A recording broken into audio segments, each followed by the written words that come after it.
আচ্ছা মা, ভক্তি আর প্রেমের মধ্যে কি পার্থক্য, কি তফাৎ? ভক্তি আর প্রেমের মধ্যে পার্থক্য এখানে অষ্টম পরিচ্ছেদ চৈতন্য চরিতামৃতে ভগবান শ্রীকৃষ্ণ বলেছেন।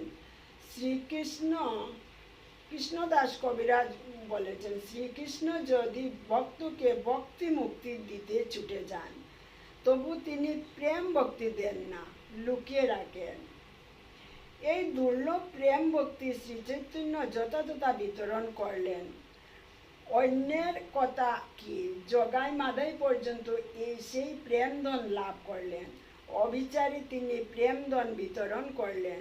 এমনকি আজ পর্যন্ত যে শ্রী চৈতন্যের নাম লয়, সে কৃষ্ণ প্রেম পুলক অশ্রুতে বিহল হয়ে যায়।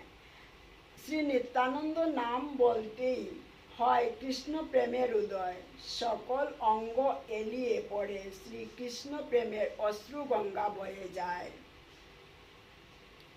প্রেমের বিকার, শ্বেত কম্প পুলক আদি দেখা যায়। যখন মানুষের মধ্যে প্রেম আসে, তখন কৃষ্ণের নাম নিতে অশ্রু পুলক কম্প শিহরণ গায়ের মধ্যে উঠবে, তখন বুঝতে হবে এটাই প্রেম। কিন্তু এটা ভক্তি নয়। ভক্তি আর প্রেমের মধ্যে এটাই তফাৎ। ভক্তিতে শিহরণ আসে না, পুলক আসে না, স্বেদ আসে না, অশ্রু আসে না, কিন্তু প্রেমে সেটা আসে। এটাই হইল প্রেম আর ভক্তির